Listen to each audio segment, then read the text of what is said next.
high in the Altai Mountains where winters are unforgiving and silence feels endless. Life has always depended on balance. This land is home to wolves, to the rare and elusive snow leopards, and to nomadic herders who have lived here for generations with their animals. However, today that balance is shifting. Before we continue, like this video and subscribe if you care about nature, traditions, and powerful animal stories. It truly helps this channel grow. Now let me ask you something important. What if the key to saving an endangered predator was not a fence, a gun, or a law, but a dog? Stay with me. The problem. In the 1990s, after the collapse of the communism in Mongolia, everything changed. Livestock numbers exploded. Today, there are nearly 60 million animals, sheep, goats, horses, cattle, and camels grazing across fragile land. For thousands of years, nomads followed deep ecological knowledge. They knew how many animals the land could carry. They knew when to move, when to rest the pastures. But the knowledge began to fade. The land suffered. Pastures degraded and wildlife habitats shrank. As grazing pushed deeper into mountain ranges, snow leopards were forced closer to livestock. Attacks increased, losses grew, and when the families lose animals, they retaliate. This cycle became one of the biggest threats to the snow leopards. Why the snow leopard matters. The snow leopard is not just a beautiful animal. It is what scientists call an indicator species. When it suffers, the mountains suffer. When the mountains suffer, rivers and freshwater systems are affected, impacting millions of people far downstream. Mongolia is the home to the second largest population of snow leopards in the world, after China. Losing them would mean losing far more than a single species. Organizations like WWF Mongolia understood this clearly, and instead of choosing conflict, they chose cooperation. The Banjar appearance, peppers, and silent strengths. To understand why the Banjar matters so much, you first have to see it. Not just with your eyes, but with understanding. The Banjar is a large, powerful livestock guardian dog, built for extremes of Mongolia. Its body is strong and well balanced, not exaggerated, not heavy for snow. Thick bone, deep chest, and a solid frame give it the ability to stand its ground against predators far larger than sheep. Its coat is dense and insulating, designed for brutal winters where temperatures drop far below freezing. Dark markings around the eyes give the Banjar a calm but alert expression, an old feature that nomads believed helped ward off evil spirits and confuse predators. When a Banjar stands among the herd, it looks steady, confident, and completely at home. This is not a fast-chasing dog. It is a presence dog. The Banjar's true power lies in its mindset. It does not panic. It does not waste energy. It positions itself between danger and the animals it protects, reading the land, the wind, and the movement in the distance. Wolves sense this immediately. Many turn away without testing it. A Banjar does not protect for praise. It protects because it believes the herd is its responsibility. A dog bred to guard, not to hunt. For centuries, Banjars lived side by side with nomadic families. They slept near children. They guarded lambs and goats. They guided herds home through blizzards when humans could barely see. Herders say something remarkable. A good Banjar does not chase predators. It convinces them not to come closer. This is why wolves often avoid flocks guarded by a Banjar. Even birds of prey think twice when a Banjar is present. Its voice, its posture, and its confidence communicate danger long before a fight ever begins. The dog does not protect livestock. It protects sleep. It protects peace. It protects a way of life. The Soviet era, when the Banhart was almost lost. But this ancient partnership was nearly destroyed.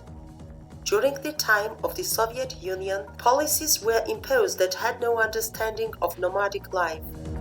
Authorities labeled the dog like the Banhart as unnecessary burdens. Rumors were spread that they carried diseases. Officials claimed they wasted food and resources. Orders were given. Banharts were killed in large numbers. Some were shot. Others were poisoned. And in one of the darkest chapters, the Asik winter fur was even used to make coats. For the nomads, this was more than the loss of a dog. It was the loss of protection, tradition, and trust. Without Banharts, herders were forced to defend livestock themselves, often by killing predators. Wolves and snow leopards suffered. Balance collapsed. An ancient solution was erased, and the land paid the price.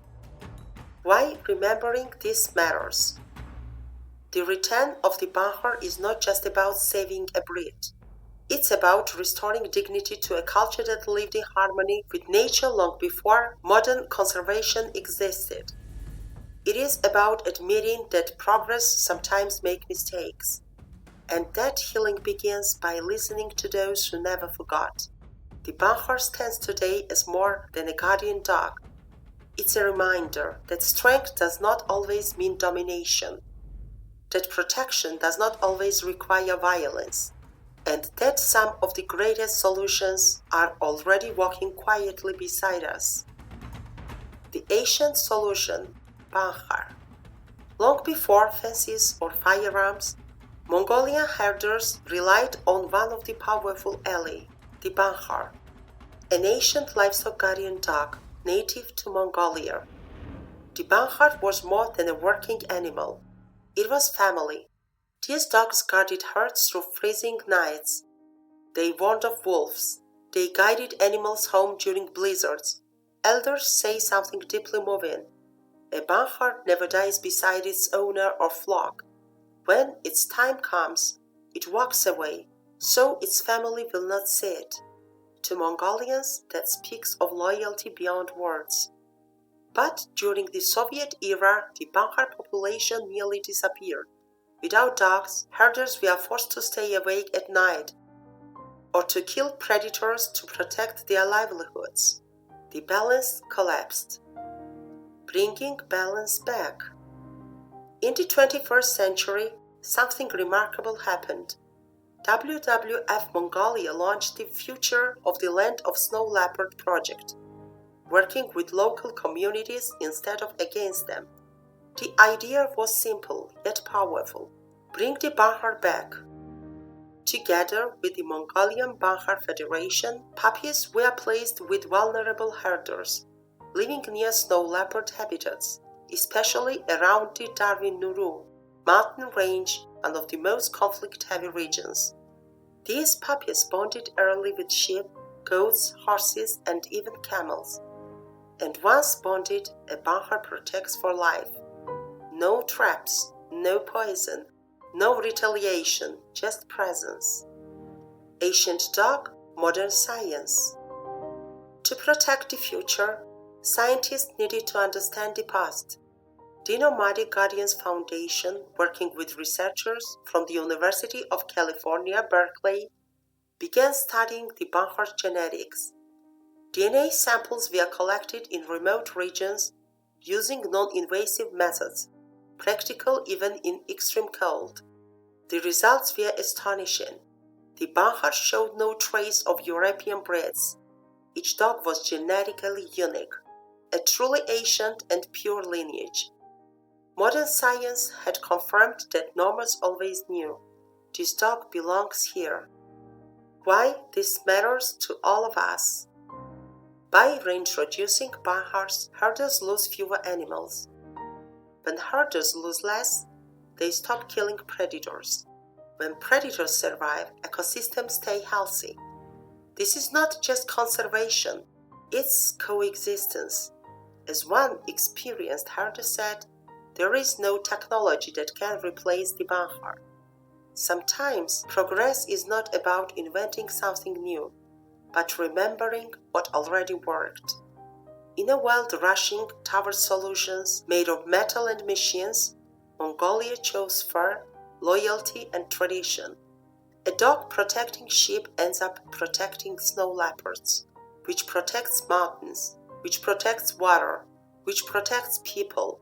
So here is my final question for you. What other ancient solutions do you think the modern world has forgotten? If this story moved you, like, subscribe, and share it with someone who cares about nature and tradition. Because sometimes the future is saved not by force, but by remembering who we once were.